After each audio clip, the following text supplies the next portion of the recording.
कहीं सरयू सरित धरे अस उज्ज्वल धारा। भव सागर को तरण विदित यह कोट उदारा। हरण ताप त्रय ताप जनन चिंतित फल दे। मुगल काल में अयोध्या को मुसलमान लोग फकीराबाद कहते थे। क्या कहते थे? क्या कहते थे? फकीराबाद। अयोध्या नहीं बोलते थे, मुसलमान बोलते थे अयोध्या को फकीराबाद। माने उनके ज़माने में भी बहुत फकीर साधु संत रहते थे। और आज भी अयोध्या जी में संतों की ही संख्या अधिक है कि नहीं जा जी? संतों के बड़े बड़े स्थान, बड़ी बड़ी संख्या संतों की। जैसे हमारे वृंदावन में संतों का झरा भंडारा एक दिन में हो जाता, अयोध्या में आज तक एक दिन में झरा हो नहीं सकता।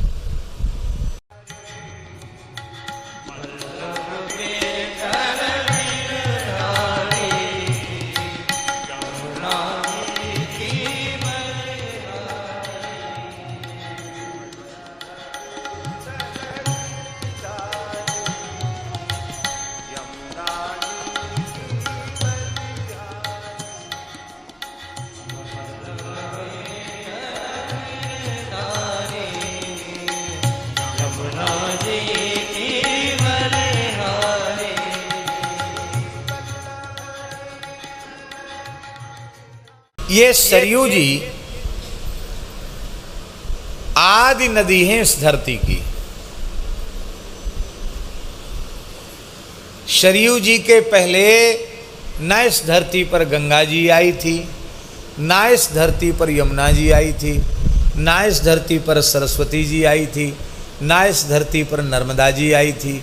सबसे पहले जल रूप में सृष्टि में किसी का प्रादुर्भाव हुआ है तो वो श्री सरयू जी का हुआ।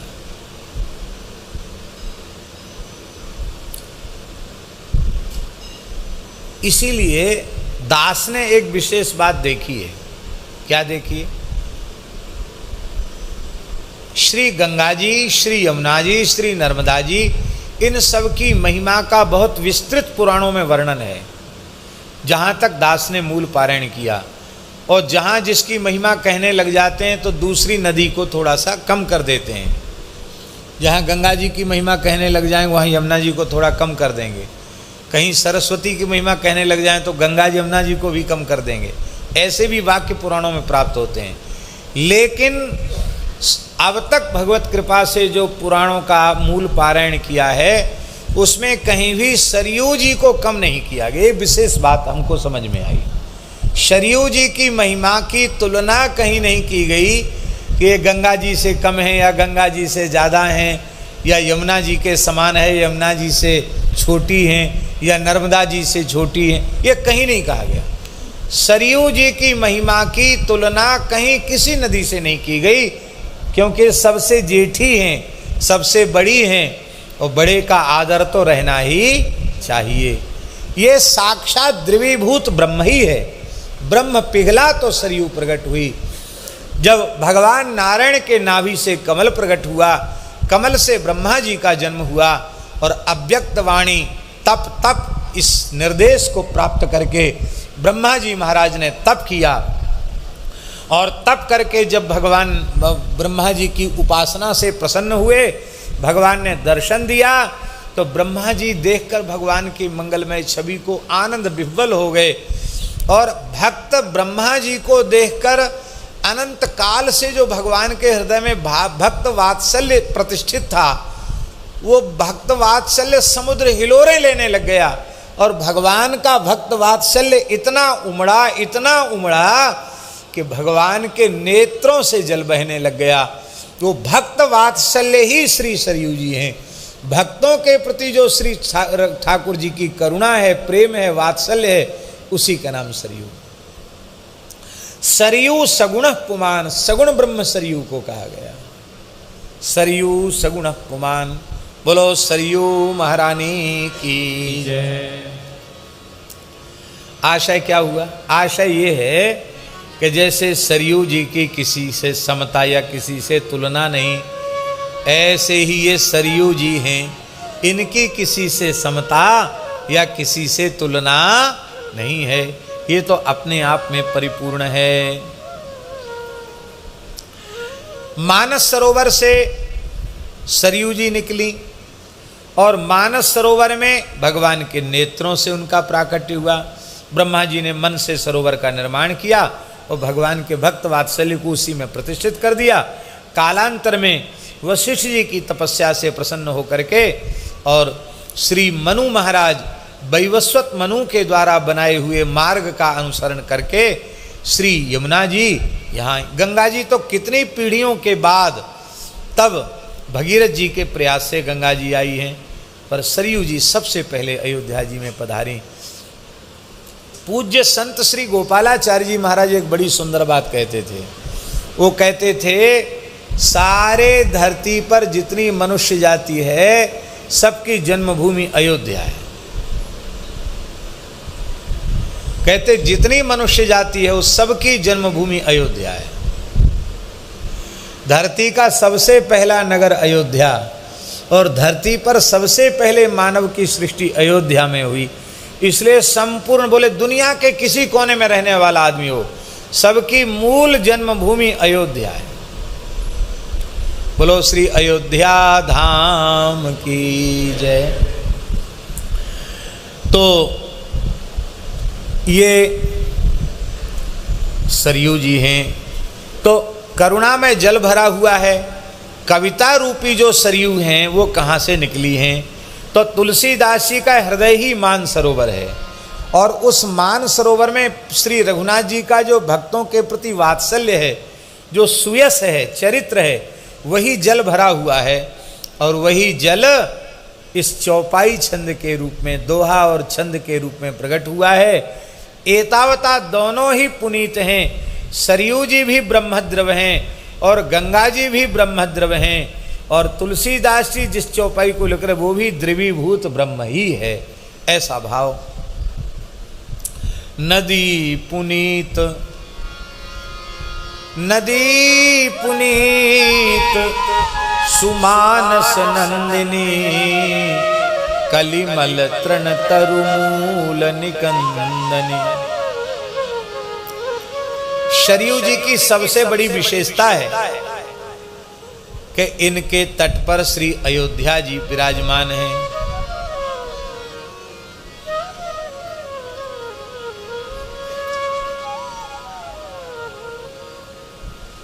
और दूसरी विशेषता ये है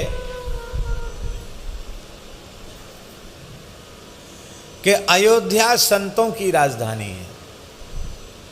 मुगल काल में अयोध्या को मुसलमान लोग फकीराबाद कहते थे। क्या कहते थे? क्या कहते थे? फकीराबाद।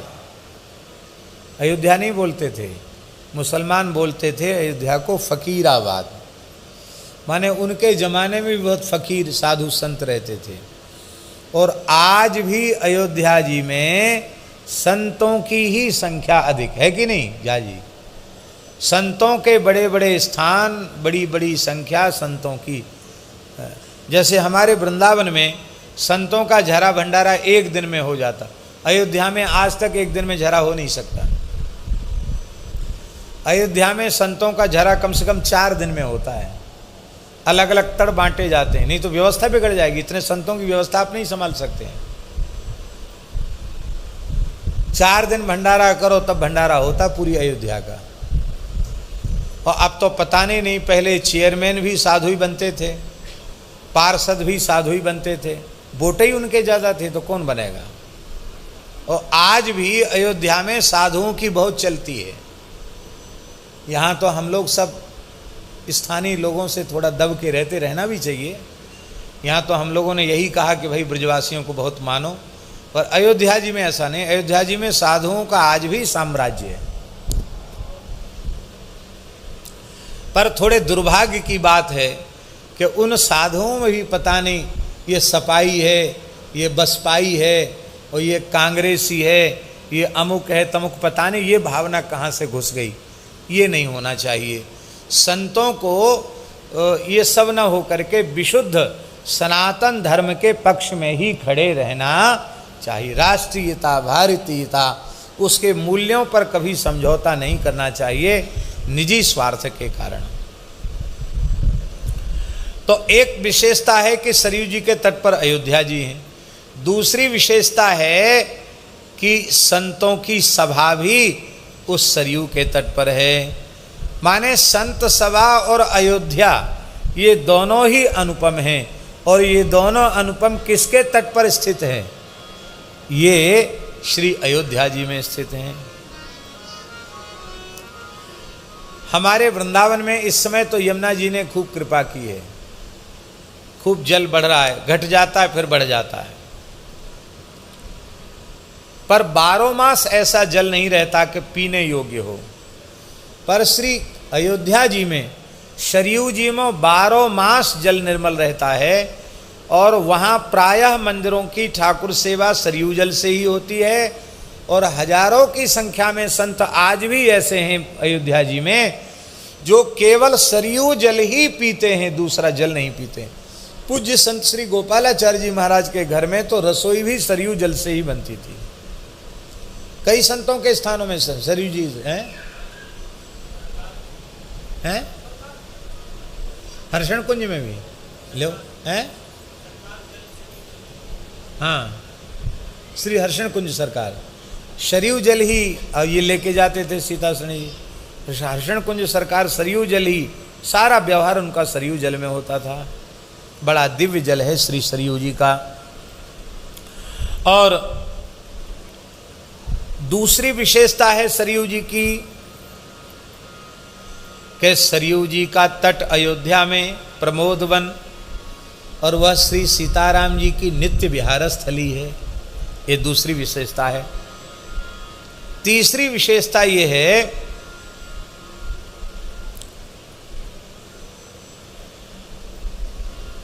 कथा तो कथा होती है, पर जो कथा संत सभा के मध्य होती है उस कथा का वैशिष्ट्य ही कुछ अलग होता है।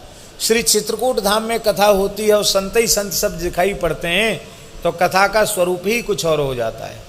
श्री अयोध्या जी में कथा होती है तो खूब बड़ी संख्या में संतों की उपस्थिति होती है तो कथा का स्वरूप ही अलग हो जाता है। ब्रजमंडल में, वृंदावन में कथा होती है तो प्रेमी संत, रसिक जन, वैष्णव जन बैठते हैं तो कथा का स्वरूप अलग हो जाता है। और वही कथावाचक और वही कथा। और दूसरी जगह चले जाते तो वैसा रस नहीं रह जाता जो अवध, वृंदावन, चित्रकूट आदि में जो रस प्रकट होता है। स्थल की विशेषता होती है, श्रोताओं की भी विशेषता होती है। तो राम कथा में जो संत समाज का महत्व है वो भी अपने स्थान पर है।